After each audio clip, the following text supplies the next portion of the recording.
Hola, desde Nancy Farfán a Report estaremos conversando con la artista venezolana Isabel Cisnero. Hola, Isabel, ¿cómo estás?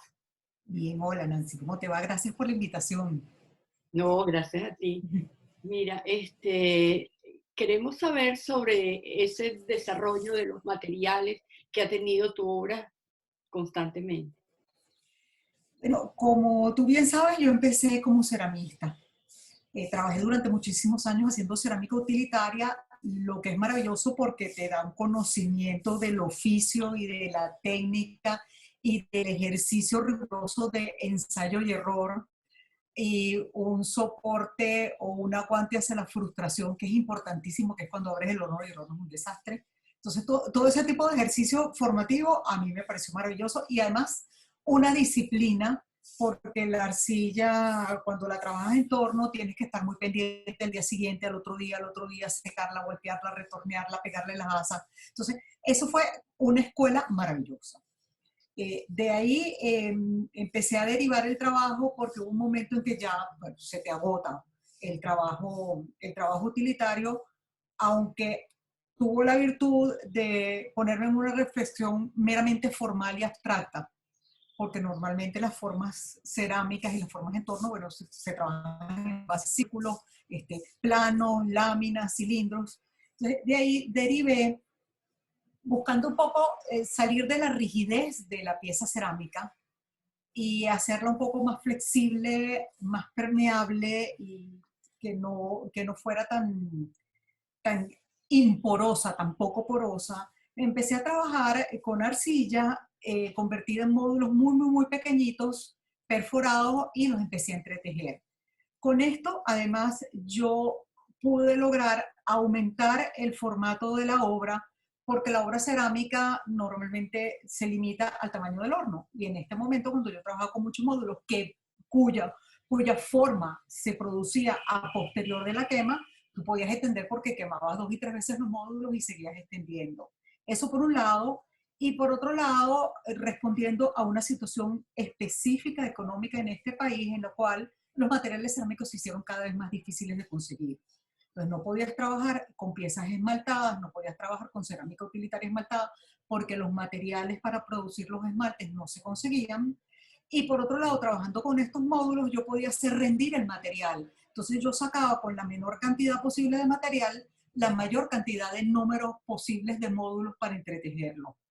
A partir de ahí empecé a jugar con las formas y las maneras de entretejerlas, y dado que empecé a buscar materiales con los cuales entretejer, empecé a visitar mercerías, ferreterías, y ahí me dio como curiosidad empezar a trabajar con materiales que ya estaban listos en el mercado y que además me hacían superar la limitación que tiene la pieza cerámica tejida de peso, de fragilidad y de color. Yo podía adquirir remesas de botones y podía trabajar una pieza que tenía muchísimo color, podía trabajar una pieza que era muchísimo más liviana porque estaba armada con plástico y no con arcilla, y podía trabajar una pieza que si se me caía no le pasaba nada.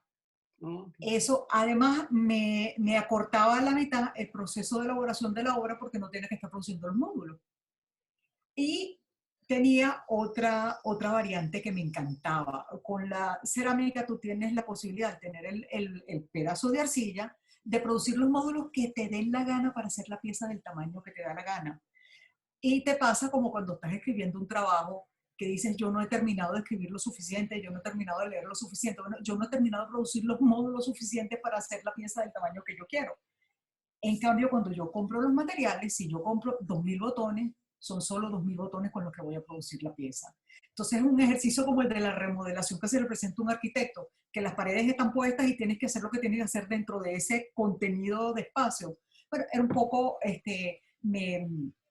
esa limitación me hacía repensar varias veces el formato de la obra en base a la cantidad de módulos que yo tenía.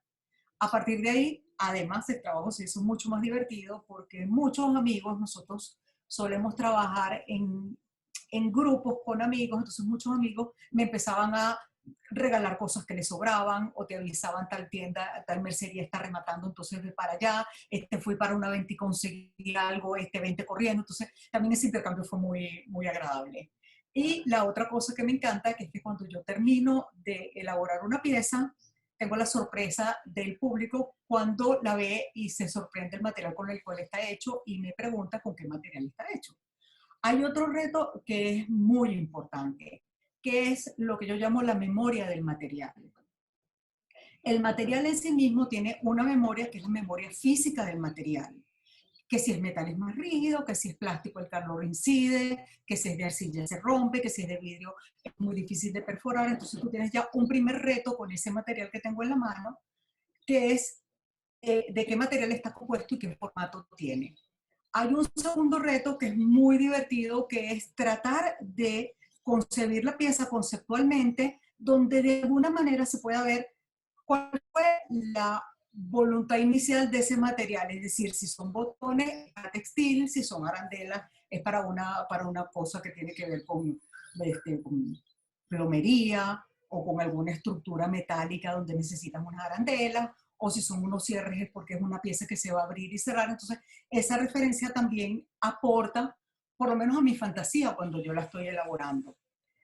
Hay un tercer elemento de la memoria, que es cuando me regalan o me donan los materiales. Entonces tú vienes y me dices, mira Isabel, quedó esto en la casa, esto era de una tía mía, aquí hay una cantidad de botones que no sabemos qué hacer y me parece que sería chévere que tú los utilizaras. Entonces yo voy trabajando también con esa fantasía. Es un proceso muy divertido, a veces angustioso porque no consigo los materiales que necesito, pero ahí vamos.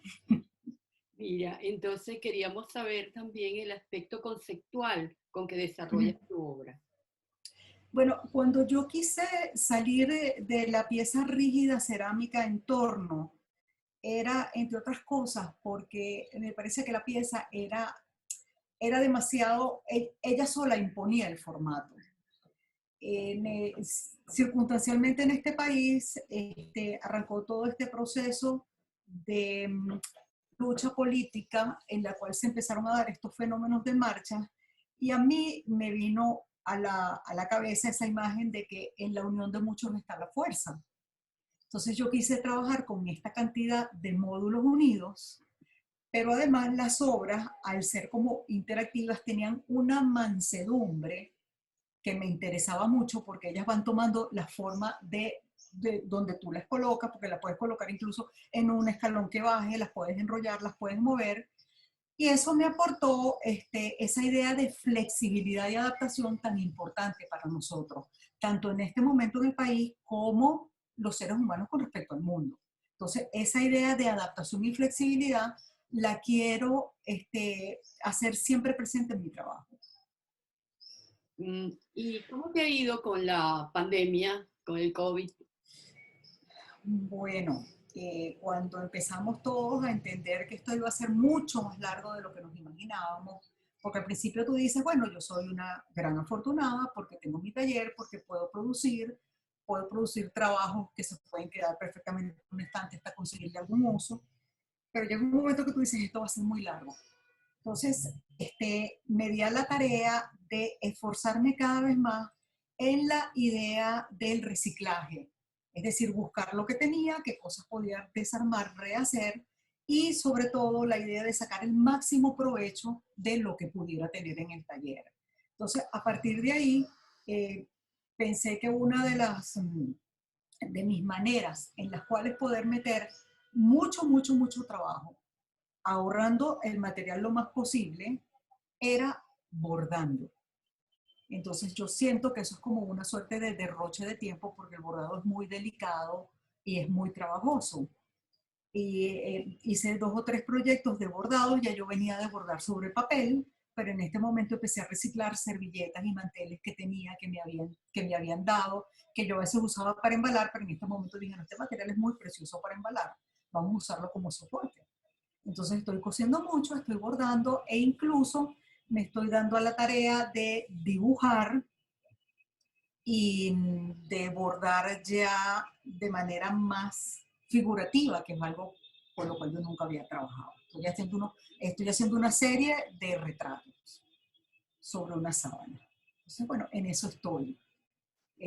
Por otro lado, trabajamos con un grupo que se llama Rastrum, Espacio de Creación Colectiva, en el cual muchos artistas que estamos en diferentes partes del mundo, pero un grueso muy grande, somos latinoamericanos, vamos haciendo unas obras que se van superponiendo y terminan siendo como unas suertes de videos. Y bueno, eso me ha vinculado un poco con el trabajo digital y entenderme un poco cuál puede ser mi manera de trabajar en digital, que creo que no es un recurso al cual yo vaya a recurrir siempre porque no me siento cómoda. Yo me siento cómoda tocando los materiales. Mira, ¿y qué nos puedes decir para el futuro, tu futuro? Mira, eso sí es verdad que es muy incierto. Tengo 2 proyectos por delante, que es el concurso este de Magallanes y una exposición que también va a ser en la Hacienda La Trinidad, una exposición colectiva en homenaje a Harry Aben. Y bueno, estoy tomando todo el tiempo del mundo para pensar, repensar y buscar soluciones con esas piezas, aunque ya te digo, las tengo completamente listas. Y de resto, bueno, un ritornelo en mi caso, que es el problema oficio-artista, tanto oficio como oficio de lo que se consideran no bellas artes, sino artes aplicadas, como el oficio, porque ya te digo que para mí es muy importante la elaboración del trabajo. O sea, yo siempre necesito meter en elaboración a mi obra, y cuando veo una obra, incluso la más conceptual de todas, siempre estoy buscando un poco por dónde se me demuestra el oficio del artista, así sea el más conceptual de todo. Entonces, bueno, en eso estoy. Bueno, gracias Isabel. No, gracias a ti por tu invitación, y espero que te sirva de provecho, y estamos pendientes y revisaremos tu canal siempre. Ok, gracias.